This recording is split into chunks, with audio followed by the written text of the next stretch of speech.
What do you think is the biggest mistake you see parents make in custody cases? Thinking that they are definitely right. There's always, or oftentimes, there's the fun parent that the child likes to be with. So that actually is a factor that the courts consider. What do you think things like, say, text messages, emails, social media posts? You've got one parent consistently putting things on social media about this other person. Well, those are things that your children could potentially see. They don't go away. Somebody could screenshot them, even if you've deleted them. Hi, I'm Ken Suddeth, and welcome to another edition of Legal Lions. Today I'm with Liz Hanna with Wood Hanna Law in Virginia Beach, and she focuses on family law. Liz, would you tell us a little bit about your firm, what you do, and a little bit about yourself? Yes, thank you, Ken. I have been an attorney since 2006. I started out as a prosecutor in both Norfolk and Portsmouth. I was there for a number of years. I have, however, run my own law firm for about 15 years at this point. I really made kind of the switch to family law in the last 10 years. I specialize mostly in custody and divorce. So it's a little bit of doom and gloom, but at the same time, it's certainly one of those things that's very necessary for everyone out there. You know, I think that at some point somebody goes through a trying thing. And I always say, and my husband always says, that if you're not going through it, you at least know somebody who might be. And a very emotional thing, I would imagine, as well.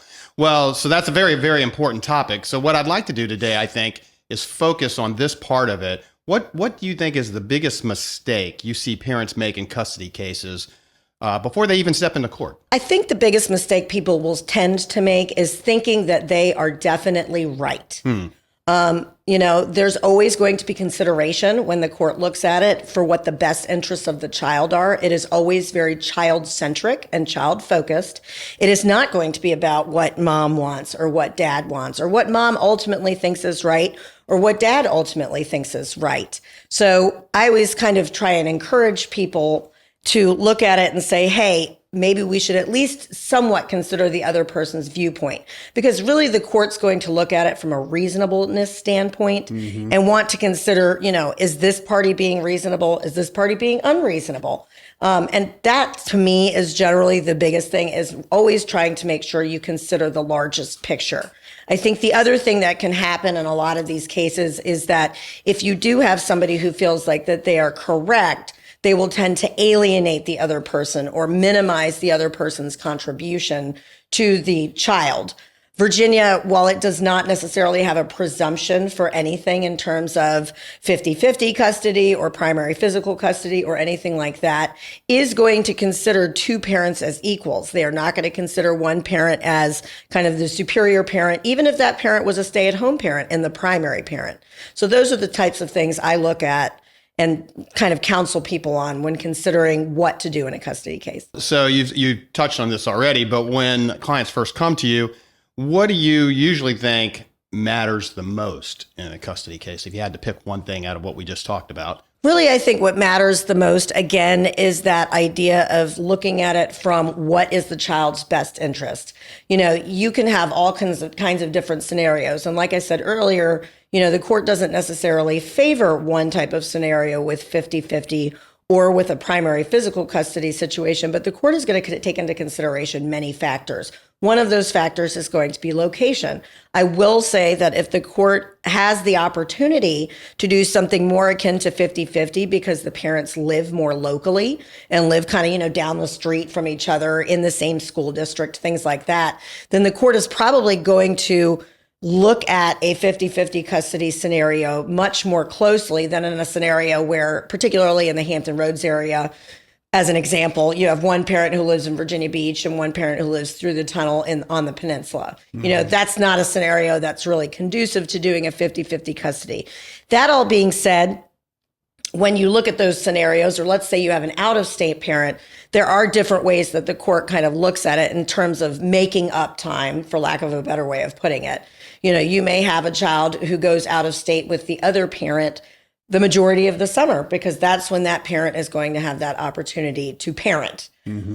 So in terms of, I guess, what's most important, it's saying, okay, what's in the best interest of the child in this scenario, in this specific fact pattern? And then you really just kind of go down the line and look at those things. The other thing I will say is that not all of the factors that are in the Virginia Code are going to matter in every single scenario. So, for example, one of the factors that can be considered is family abuse. That may not be a consideration in your case at all, and thus is not going to be a factor that the court's even going to really concern themselves with or consider. So we touched on this as well, but so would you say are some of the biggest misconceptions people have about custody decisions and how they're made? Some of the biggest misconceptions people have are that, well, I'm doing what's right, and so thus it must be the only way that we can do things. The court is not there to consider that. The court, again, is there to consider what is in the best interests of the child. And if the court can do a scenario, again, where it's a 50-50 scenario, they sometimes will. They'll also look at other outside factors. You may have a parent who is a drug addict or is has an alcohol issue or things like that. If that happens, then obviously the court's going to kind of pivot and say, hey, this is not a scenario where we can do 50-50 custody. This is not a scenario where this child is safe. Or let's say the parent struggles with homelessness or mental health struggles or something like that. Those are kind of a scenario where the court's going to say, what can we do? What's best for the child? But also, what can we do to still, if possible, maintain a relationship with that parent? And if it is possible, the court does want to see it. The court does love a good success story. I have certainly personally had clients go through addiction struggles or mental health struggles, and, from the beginning of the case to the end has really made a 180-degree turnaround and is doing great and is sober, and has that visitation with their child and really has everything that child at that point could have possibly needed that perhaps did not exist at the beginning of the case. There's always, or oftentimes, there's the fun parent that the child likes to be with for many reasons, but, because they're not with them that often. So when they are, then they stay up late watching movies or whatever the case may be. So when that occurs, does the court take into consideration, whenever possible, depending on the age of the child and so forth, the place that the child prefers to be or wants to be? Is that a consideration as well? I know it's about what's in the best interest of the child, but how often does that come into play? So that actually is a factor that the courts consider, is that what the preference of the child may be if the child is of a reasonable age to express that preference.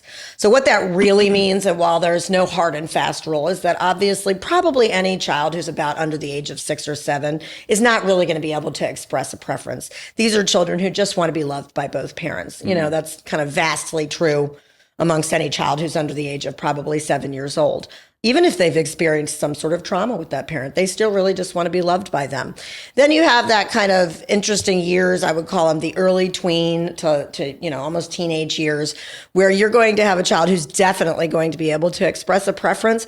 But in that scenario that you just said, where maybe you have one parent who's the fun parent who lets them stay up and play roadblocks all night or whatever, that parent that's going to be taken into consideration. That, hey, while that parent may be the fun parent, several times this child has missed school or is tardy because they're still sleeping, and the court looks at it from not just one point of view and saying, well, might be what the kid wants, but also the view of what is in that best interest of the child. And then you have the older children. I kind of tend to, in my practice, look at it with older children and say, hey, whatever they express is probably what we're going to end up doing. And, honestly, sometimes in those scenarios, you have kids who not only are they reasonably able to express a preference, but they also know what's in their best interests.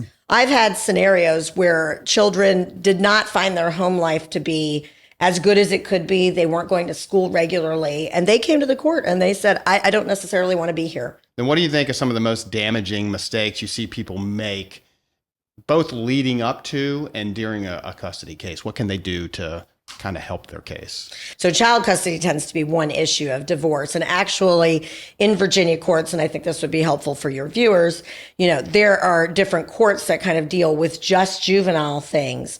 And then there's the court that deals with divorce. And while the divorce court, which is the circuit court in Virginia, can also deal with child custody, the vast majority of custody cases are dealt with in the juvenile courts. And it's actually helpful that they're dealt with in the juvenile courts. because of the fact that those judges do nothing but that. And those judges are well versed in how this scenario goes. Again, I think that some of the positive things that people can do are really be proactive in their co-parenting, and look at it and say, okay, what can I do to make sure that my child is in the best case scenario that they possibly can be, i.e. going to school regularly, i.e. getting good grades, completing their homework. If they do have extracurriculars that they go to, make sure your kids go to those extracurriculars. Don't be that parent who's like, well, it's my parenting time. You signed them up for these extracurriculars and I'm not going to participate in that. Because who does that hurt? That doesn't hurt the parent who signed them up. That hurts the child who doesn't get to participate. What do you think things like, say, text messages, emails, social media posts, how might they come into play in situations like this? They can heavily come into play. What we really do not like ever to see in general, whether it's a custody case or a divorce case, is one parent disparaging, or one party for that matter, disparaging the other party on social media. I always say to people, if this is the best you can do when you're under scrutiny, I can only imagine, and the court can really only imagine what you're doing when you're not under scrutiny. If you are looking at a custody case, and let's say in a custody case again, that you've got one parent consistently putting things on social media about this other person, well, those are things that your children could potentially see. They don't go away. Somebody could screenshot them, even if you've deleted them. They are something that may remain out there in perpetuity in the internet. Right. So it is certainly something that the court will heavily consider. Again, in my practice, I try and say, hey, let's take one or two examples of these things and use those as examples, rather than just going through a barrage of text messages. Because again, it's that fine line of making sure that you prove your point without overproving your point or annoying the judge or saying, hey, this is not the only issue that we need to address in this scenario. So this is a very serious thing, I think. What happens when one parent basically refuses to cooperate or tries to use the child as leverage? What happens then? That's another factor for the court to certainly consider, is alienation of the child. Parental alienation of the child is certainly a real thing. It can actually be very difficult to prove, because sometimes what you'll have, particularly again with older children, is you may have one child who expresses that preference, who says, I want to be with dad. And on its face, it may look like a scenario where it's not necessarily somebody engaging in alienation. But when you really delve beneath that surface, you can kind of see that there's obviously been this steering that child towards one parent, or towards that favor of one parent. So, I certainly encourage people not to engage in that. If I have a client that I feel is engaging in that, we usually have a pretty frank talk about expectations. I, in my practice, look at it and say, honesty is the best policy. You are paying me for my opinion. And if I am not giving it to you, I am not doing my job. And so whether you like my opinion or not, and you can take it for what it is. I have had people listen to my opinion and completely discard it. I don't personally know why you would do that when you're paying me what you're paying me, but people do. You also may have that parent who feels like they're being alienated, engaging in activities that are really distasteful to the child. I've certainly had scenarios where there have been texts. We were talking really about text between parents, but I've seen text between parents and children where it made the entire case. It was just so easy, because I wouldn't want to have been spoken to that as an adult, right, in that manner, much less as a child. And so I think that when you look at it, it makes it easier to understand that perhaps it's not alienation or one parent saying, hey, you don't have to go over there. Perhaps what it really is this kid saying, I've tried. So I know it probably can be a variety of things, but just as kind of an overview or an example, what happens if a parent totally just violates a court order? In Virginia, if somebody violates an existing court order, the remedy for that is you file what's called a show cause. That is a contempt proceeding, essentially where the person has to come and explain to the court, or show cause, which is why it's called that, why they violated what they did. And so, for example, I always tell people show causes kind of come in one of two different types. They come in the type where the court can do something with it. So for example, let's say that you were court ordered to pay child support and you're not paying child support. Well, what's the remedy for that? The remedy is clear. The remedy is the person needs to start paying the child support, and then we're done. You have some more difficult ones where you have somebody, let's say there's what's called a non-disparagement clause in your court-ordered agreement, which says, hey, you're not supposed to say nasty things to the kid. And the kid comes home and says, dad said this about me or mom said this about you. And really, what's the remedy for that? What's the court supposed to do? Number one, if the child is the only person who is the witness to that, that means the child's going to have to come and potentially testify against one parent, which makes that a more difficult decision. Hey, do I go ahead and file this? I usually encourage people in my practice to wait until we have a couple of things under our belt, because I'm not saying that the court's not going to take it seriously, but the court's going to take it much seriously if you have a lot of violations of a repeated nature in that manner than they are if it's a scenario where it's like a one-off, or let's say there was good reason for the other parent to be angry at you and you were late or you forgot something. The remedy is not nearly as clear to the court. I will say that in the Hampton Roads area, I tend to find that when you don't have a concrete remedy, i.e., somebody pays you back or you remove your name from the title or something of that nature, the courts tend to look at it and really kind of almost give people a slap on the wrist. It can be very frustrating when you have a show cause of that nature, but that is the remedy. Again, though, if you have repeated violations of something like that, you could actually use that and say, hey, this is what's called a material change of circumstance. In Virginia, with an existing court order, the only way that you can change that existing court order in a custody matter is if you've had a material change of circumstance, and that could certainly qualify as one. Material change of circumstance can be really easy, i.e., one parent has moved and relocated to somewhere else. So you can't do that 50-50 custody anymore. Or it can be more difficult to ascertain, such as in the example I just gave of where maybe one parent is engaging in repeated alienation or engaging in repeated name calling or something of that nature. Well, this is, as I said earlier, it can be just one of the most difficult things in your life, very emotional. But if viewers watching this right now, what would you recommend? What mindset should someone have when they're going into a situation like this to both protect themselves and their child? What would you recommend? In general, I recommend that people understand that divorce and child custody, even if you're dealing with one without the other, it's a marathon. It's not a sprint. Particularly with my divorce clients, I tend to tell them at this point, you should follow my lead because I've been divorced hundreds of times at this point. I know what the deal is. It's not something that's going to quickly end, particularly if you have somebody, actually either way, who is pro se, meaning they represent themselves, or even if they do have an attorney, because there's different ways that we approach things. The attorneys are going to do and issue what's called discovery. Discovery is a process. It's a very long, very heavily legally worded document that you will get with tons and tons of different questions on it. The attorneys are going to want those answers. While those answers are not as necessary in a custody case, because frankly, the answers kind of tend to be a little bit more flowery and what do you think is in the best interest? They're more opinion oriented. In a divorce, they are absolutely necessary because they aren't opinion oriented. They're fact oriented, i.e., how much do you have in this bank account? How much do you have of credit card debt? How much is in your retirement account?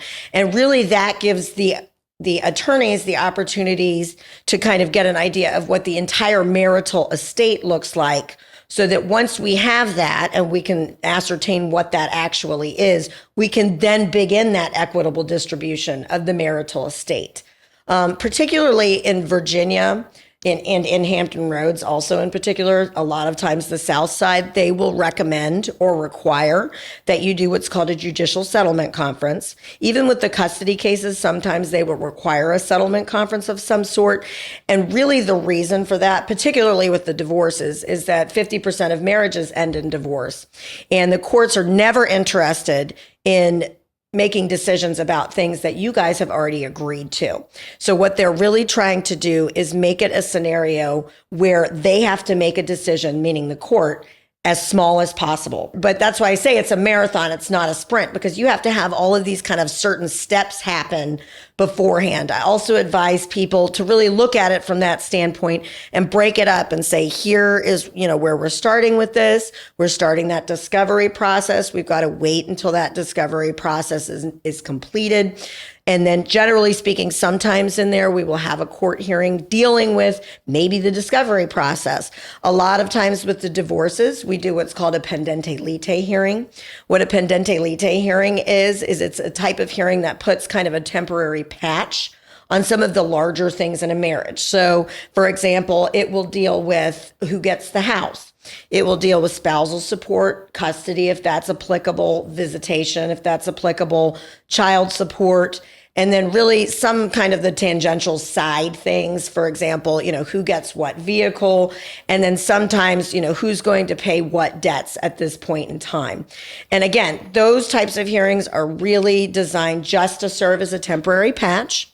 They're not there to be the, end all be all answer. But again, kind of going back to that scenario where we talked about a stay-at-home mom, if you have, let's say the dad was like, you can go pound sand. I'm not paying anything. I'm moving out. And that's that. That's specifically what that hearing is designed to deal with, is to say, no, you're not going to do that. You're still going to be responsible for the mortgage and, the spousal support or whatever it may be at that kind of hearing. You just touched on it. You said, of course, you practice in Virginia Beach, and all of this that we've talked about is specifically for laws in Virginia. Viewers may be elsewhere. Obviously, you'd probably recommend that they speak with an attorney in their own state. Yes. But would you say that most of what you've talked about is generic enough that it possibly could apply no matter where you are? I mean, I would certainly say with any of the opinions that I've rendered about how you should act in a custody case, of course, because any judge, I mean, it wouldn't matter. I've never been to Indiana courts, for example, but I guarantee you if you walked in there and you were acting level 10 unreasonable, a court's going to deem that that's unreasonable. So certainly those types of pieces of advice. There are Virginia specific things, like I said, for example, with the equitable distribution and things that are really specific to Virginia. I am sure that, in a community property state, for example, like Arizona or California, those laws are vastly, vastly different. Don't listen to anything I have to say if we're talking about there. Okay. So I think we've talked about some really good information that could be helpful almost anywhere you are.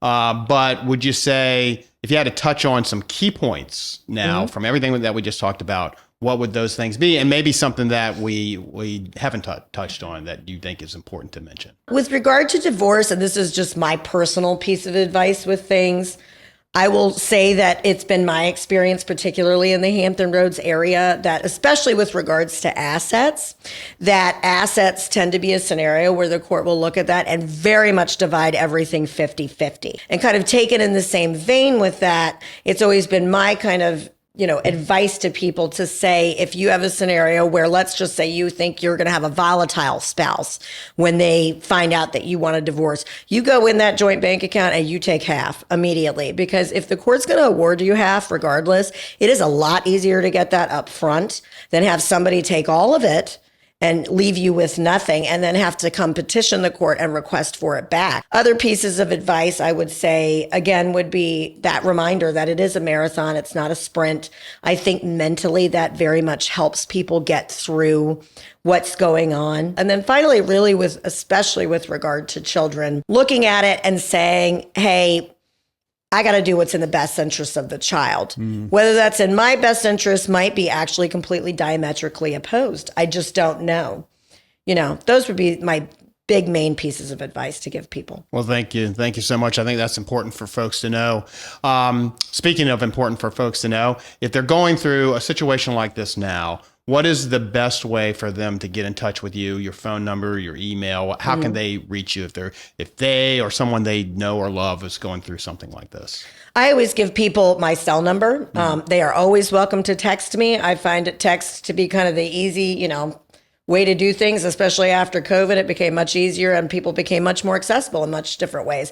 My cell is 757-870 3875, or they can always email me. It's Liz@woodhanna, HANNA, law.com. Well, thank you so much. Appreciate it. I think this is great, useful information for folks. I hope everyone got something helpful from this.